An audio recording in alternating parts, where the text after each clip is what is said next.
Mics are hot. Carolina Flyers punched their ticket to championship Saturday with a victory over the Seattle Cascades here at Zions Bank Stadium. An exciting first day of championship weekend 2024. Our coverage brought to you by Power Up Premium Trail Mix, and we're here live on the post-game set. Ian Toner, joined by Alex Atkins, James Pollard, Bryce Merrill, and the victorious Allan Lavette. Yeah, ready? Allan, fresh off the victory, want to get your initial emotions and reactions as you look back on that victory and look ahead to tomorrow. Yeah, thanks. Thanks for having me, guys. Yeah, obviously excited, right? Like, you kind of live starting the season and preseason thinking about the game, like, could we make it? Could we get to the championship? Like, this is maybe the best experience in Ultimate that I've had. Like, Club Nationals is a great thing, but I actually think I love the format of the Final Four. So yeah, I think I'm just kind of soaking in all the excitement of this whole event.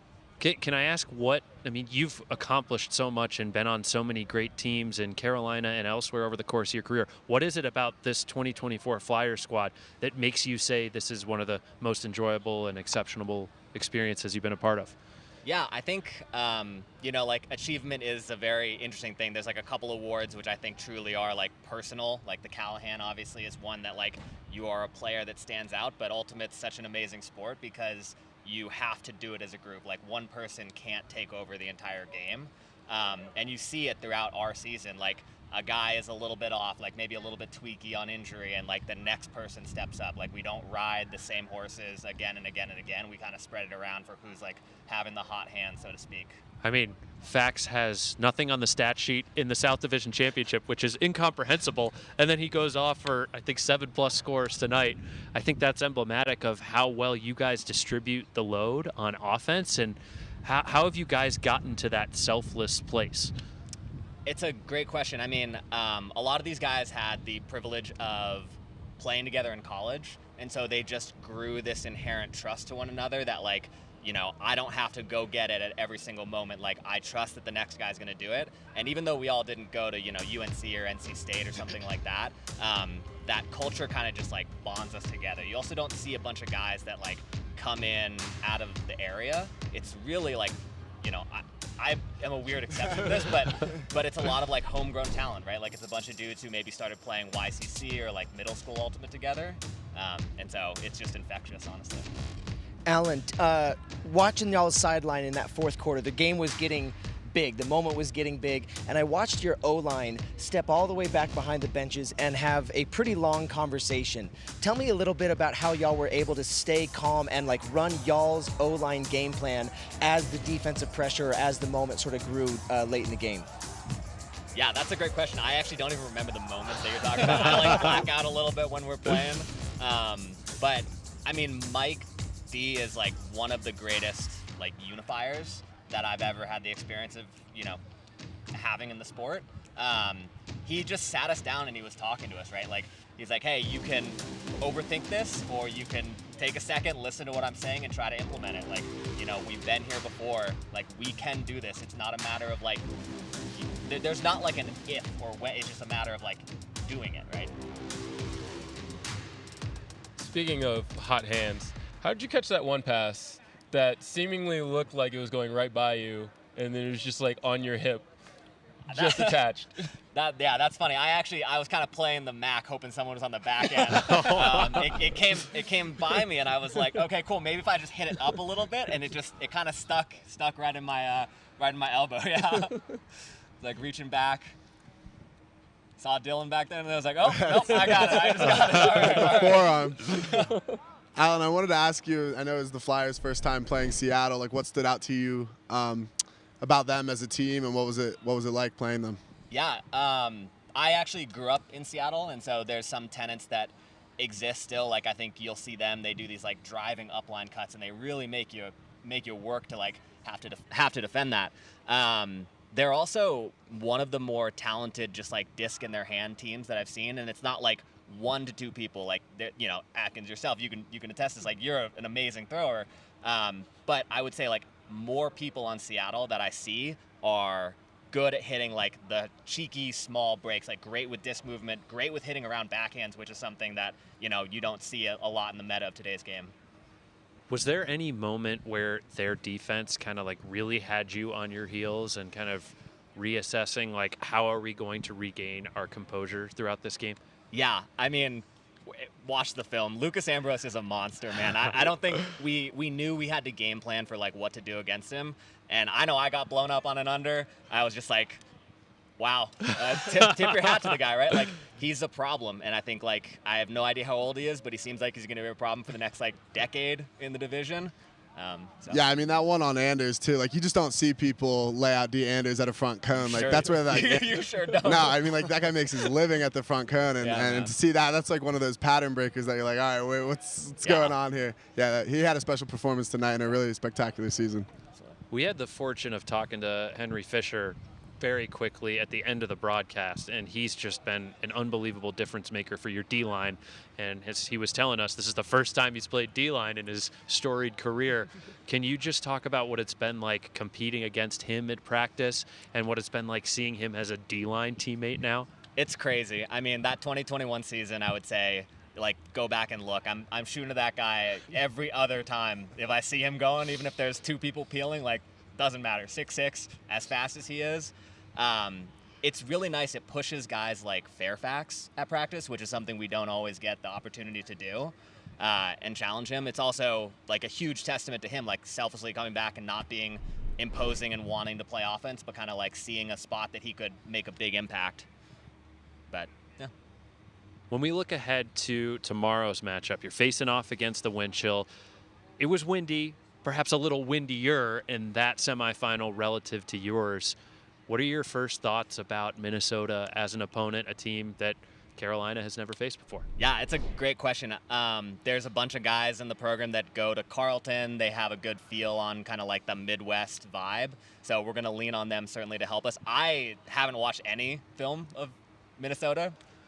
Not any like knock against them, just, you know, they haven't been on the path for me to Don't worry, they're watching right now, and that's going to be their bulletin board material for tonight. I don't know why. But no, I'm excited. I'm excited to go back, watch the game from today, maybe watch their divisional game, pull some stuff from the regular season and see kind of what they do. But yeah, they've got a really intense defense. I know at tryouts I got the chance with Atkins play against Bevon, and that guy is a monster. You know, similar to Ambrose, he's a game changer that I think we got to, you know, if he's playing defense, we got to think about what he's going to do. What do you think are some of the most important strategic points that need to carry over from tonight for Carolina to be successful tomorrow? You know, honestly, it's a lot of just playing our own game, right? Like, we can get into these battles where we're trying to do too much of what the other team is doing, but, like, we're going to live and die by the, you know, quote-unquote Mike DiNardo system. And, yeah, I think it's gotten us this far. Why deviate? And seemingly by the Huck as well. And by the Huck as well. So we'll see. Maybe it might be a matchup in the sky tomorrow. Yeah. Well, Allan, thanks so much for taking the time. Appreciate you sharing your thoughts with us. Wishing you good luck tomorrow. We got more to talk about from Friday night here at Championship Weekend, and we're also going to look ahead to Championship Saturday, where Allan and the Carolina Flyers will face off against Minnesota in the championship game. Thanks so much for joining us here on the Postgame Show, brought to you by Power Up Trail Mix. When we come back, more stats, more breakdown, more analysis, and we'll look ahead.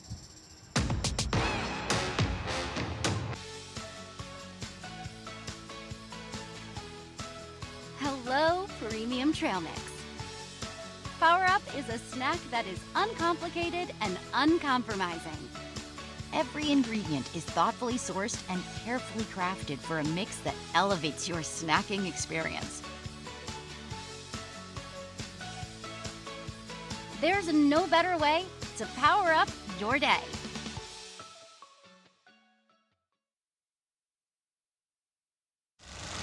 They hate when you elevate. You're stacking up losses, I'm handing them out, yeah, I had to go delegate. It feel like I'm floating, I'm lost in the moment, I swear I could levitate. They never believed that I would really fly, I had to go demonstrate. I had to set them straight. They hate when you elevate. Y'all want to pair up and start throwing? The future of Ultimate is in all of our hands.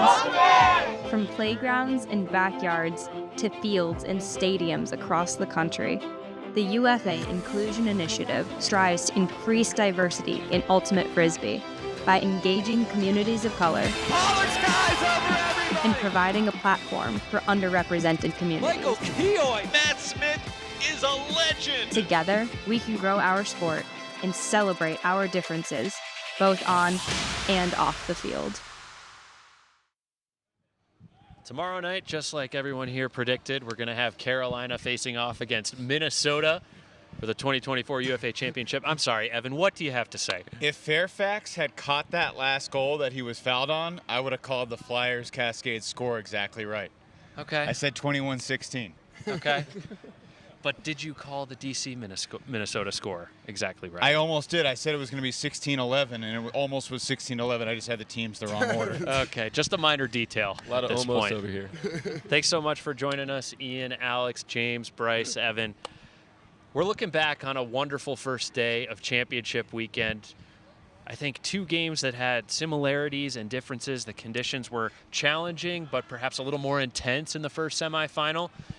What sticks out to you guys? What's the dominant storyline as you look back on semifinal Friday?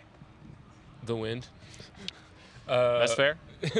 The wind. The first game, it was not ultimate. It was see how far down the field we can get the disc, downwind, play defense. Hopefully they don't get it past midfield, and then we can have the short field to work with. And that second game was more of what we expect to see when we were watching Ultimate Frisbee. Teams working it, the whole field, the hucks, the unders, all of it. I agree with you, James. It wasn't ultimate, but there was still something fascinating about it. Totally. I mean, the intensity of it, the teams trying to figure it out. And, yeah, it was weird, but it was weirdly memorable. And we're going to remember this for a long time. Certainly, you know, who knows what happens with DC next year. Do they get back? Do they just – they're not going to just cruise past New York and Boston in the East like maybe they are back here again. And Philly. But this isn't – and Philly, yes, Oh, of course. my goodness. The Phoenix. How could you forget? I mean, come on. That's called out right there. But no, like this has to really hurt for the Breeze, and that is real. And for Minnesota, especially after what the Shred did to them last year, when it felt like the Wind Chill had the game won on their home field, for them to get back to the championship game, like that's a really special bout of resilience from this Minnesota team. So, you know, overall, this is one of the more memorable semifinal doubleheaders we've had in recent memory.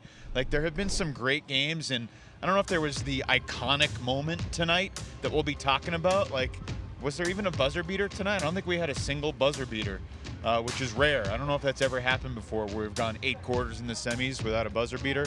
I got the spreadsheet on my computer. I'll let everybody know tomorrow. But this was a really memorable night because of the conditions, because of how players adapted, because of guys like Lucas freaking Ambrose throwing his body around. I mean, Kins, what's it like watching this guy? And what's it like when his footsteps are near yours? I was shooting off some texts, like, we getting Ambrose into Colorado. I mean, I've heard rumors of maybe where he's going next year. So, no, I mean, it was unbelievable watching him play tonight. I think, like we mentioned, I think you were talking to Cameron about it in one of the pregame shows, talking about some players having the ability to play their way into the MVP race a little bit more, solidify something. I think Lucas tonight like put a really strong performance and case in for that MVP. And I think it's easy when we talk about Babbitt like transforming what Boston did, but when you look at what Lucas was able to do with Seattle and just like how he was able to propel them to where they got to, I think he put up a really strong case. Craziest thing about Ambrose is I was just interviewing him over there, and like I'm taller than he is. Yeah. Like, he's not a big dude. You guys are big dudes that use your bodies and athleticism and stay in great shape.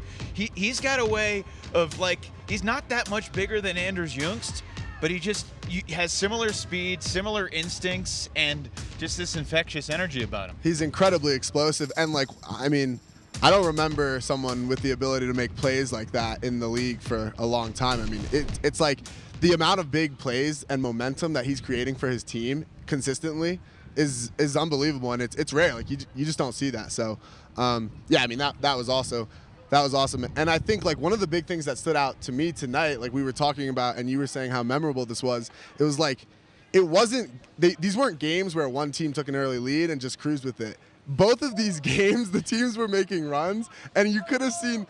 I could have seen each of the 4 teams winning tonight at least 2 or 3 times. Like, I'm sitting here watching the games going back and forth. DC is going to win. Oh, no, now Minnesota has it. Oh, DC's got it locked up. Minnesota. Somehow you went 0 for 12 with your picks in the 2 games today. It's insane. I mean, I come back here at the halftime of the DC win show, and I'm like, oh, DC, like, I should never put my money on them. They come out in the 3rd quarter, go 5-1. I'm like, oh, I could have just, like, maintained with my pick, and I would have been great. And then the win show, like, you know, run away with that thing. And then here it was like, Seattle just never went away, and they just really missed their couple opportunities to maybe get the lead and like put a little bit more pressure on Carolina. But credit to Carolina that when they were, you know, getting close to Seattle, they were always able to respond and pull it away with some big momentum plays. Toby had a big one. I think Toby's catch was right after the Mark Munoz catch down in this end zone, and that was a big momentum change in the game. What play that was. That was an unbelievable catch, and I think it was huge that Toby came down and made the grab afterwards. Otherwise, you know, Seattle could have stolen momentum.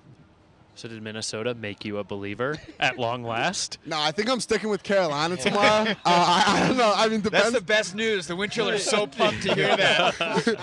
I mean, we got to see how the conditions are, and I think that's going to be an interesting thing to see, because the one thing I will say is, like, Minnesota, they came in, and when it's that windy, and it's like you guys were saying, it's not ultimate. I mean, it's just ultimate you never see. It's ultimate that you see so rarely. But, like, they were the first team to wake up and be like, okay, yes, this is very weird and feels a little bit goofy, but it's still championship weekend, and, like, we're still going to remember who wins this game. And they were able to wake up first, and that's going to be an important thing to see tomorrow. Bryce, we don't see teams dominate with their size that often the way Carolina did tonight. I mean, if you're combating that, Minnesota has more size than Seattle, but Carolina will be the bigger team overall. Like, as a coach, especially in these conditions, what are you thinking about to combat Henry Fisher and Drew Swanson and all the other big dudes, Fairfax, for Carolina?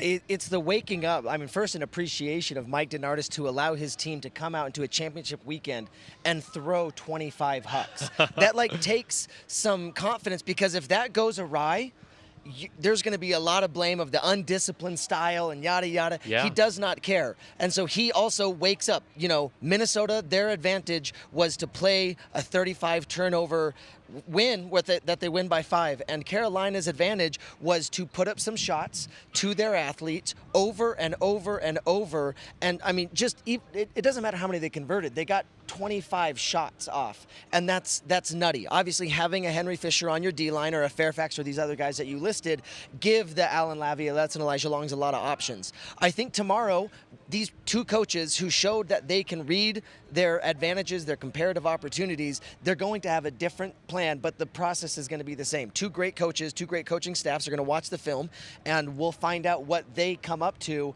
just 20 hours from now. I don't know what it'll look like, but we know that it will be to their team's best advantage to try to get that win and to try to hoist the championship trophy tomorrow night. Seattle 5 for 13 on hucks. Carolina 17 for 25. I think the one that stands out to me is also the D-line conversions for Seattle. 3 of 13 is a tough percentage. Yeah, back with the hucks, it's not just the size. Carolina's tall players are also really fast. I think they're underrated with their speed, because a lot of the shots they took tonight were one-on-one, but the cutter had separation. Yeah. They had a couple yards separation every time. And a total commitment as throwers. You know, there was one in the first quarter, and it's on our near sideline. They catch a little in cut, and they hit a 180 pivot, and that disc is gone around a swooping mark. Yep. They just put it out to space. Again, if that goes awry, there's going to be a lot of talk from a panel up here saying, what are we thinking? Where's the discipline? This isn't the team that beat Atlanta. Mike gives them the plan. They run the plan, and it's full confidence, full buy-in. And Allan spoke to that. I love that from those athletes, from throwers that are trying to hold on to this 99 for 99. They're not worried about that. They're worried about coach has the game plan. Let's get it out there and get it done. And they do it to incredible success tonight. Allan said if you saw the hand from Fairfax, you just had to put it on the field. Yeah. Just put it up high.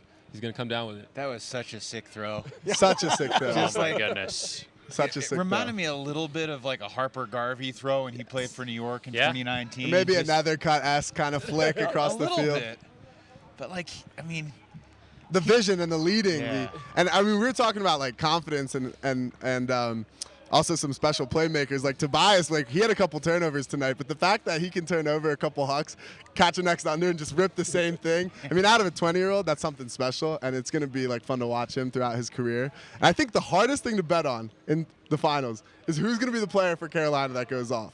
Like, we were talking about, you know, Anders, all these different people that could do it, and that's going to be the hardest thing to figure out in tomorrow's finals is which player for Carolina is going to have the big game. Yeah, it's interesting to start thinking about matchups as well, and you know who Minnesota puts on all the Carolina cutters and vice versa. You know, Ben Feldman also has some decisions to make personnel-wise. Like, he's got a guy in Jimmy Kittleson on the bench who's got size. He hasn't played as much down the stretch of the season, but you know, think about combating some of that Carolina size.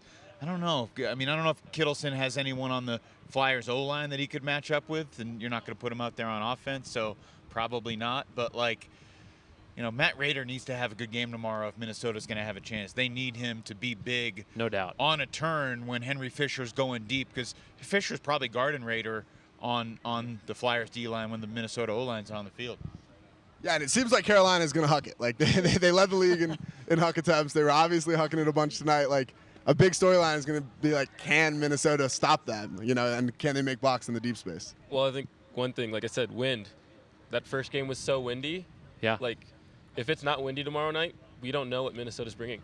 We didn't see a normal ultimate game from them because of the wind, so they could have so many things in their back pocket to plan for Carolina in a ideal, like, 10, 15-mile-an-hour windy game. Of course, the forecast calling for gusts to be more severe tomorrow night than we saw tonight. But as we saw in this second time slot, things just as Bryce predicted, as you've experienced at this field so many times before, the sun goes down, the wind starts to calm down a little bit, and these guys can play real ultimate. During the day tomorrow, 23 miles per hour, average wind, max wind gust 50 miles per hour. Yeah, that's thrower's wind. Yeah. A thrower's wind. My goodness. Like a Patrick Mahomes type thrower, or I don't know. Sounds like we might see some D-lines playing O-line if it's upwind, downwind again. Yeah. You know, I got a lot of respect for both Mike DeNardis and Ben Feldman, and I think it's going to be really interesting what they come up with. You know, DeNardis always has some tricks in his tool bag, and I know Feldman is a guy that, like, has a lot of different plans and is willing to throw them all at the wall and see what sticks over the course of a first couple of quarters. So they're going to try some stuff. They might get broken a couple times. Carolina's got size, can win some 50-50s, but Minnesota also showed, like, a different element to their team tonight than what we've seen throughout the season, certainly than what we saw against New York, what we saw, you know, even against Colorado. Like, there was just a different energy about them, and yeah, they miss some plays, but they also make a lot of plays. Like, Will Brandt drops the pull, but he comes back and makes some really big throws down the stretch, managing the offense to help him win that game. So, yeah, I mean, I think Carolina's a clear favorite, but I think Minnesota, if the chips fall the right way and it's a windy day, I wouldn't be shocked to see the wind chill win a championship, which is crazy to say because coming into this weekend, I would have been shocked to see Minnesota win it all, but after tonight, not so much. Yeah, and I think, like, the thing is Carolina gave Seattle chances. Like, I was looking at that D-line conversion, 3 of 13. Like, if Minnesota is able to go 7 of 13 and bring that, you know, closer to like 50%, like, they're going to be right in the game and have a great chance to win. Yeah, Tristan Vandy Mortel is a really important player for this Minnesota team. He came up with some huge blocks tonight in quirky situations against DC, and he's just a really good thrower. He's been really reliable for their D-line all season long and really every year except in the overtime against the Shred last year. I'm sure he appreciates you reminding our national audience about that one. What do you guys think is a strategic or personnel X factor going into tomorrow night's matchup?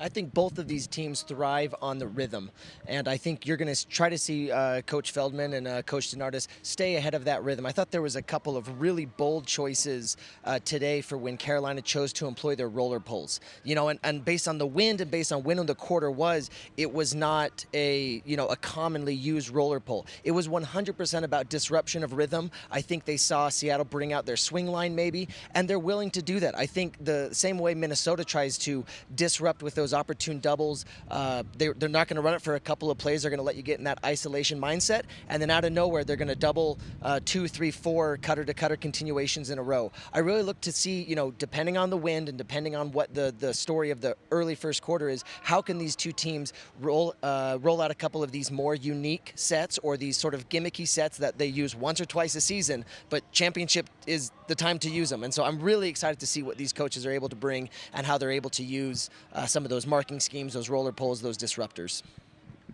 It's really interesting, Bryce. I think it's about Minnesota's young D-liners. Paul Krennic, Thomas Shope, Anthony Gurley. What can they do against Youngst, Fairfax, Brooks, Laviolette, Mitchell? Because the Carolina Cutters, you can't pick just one to stop.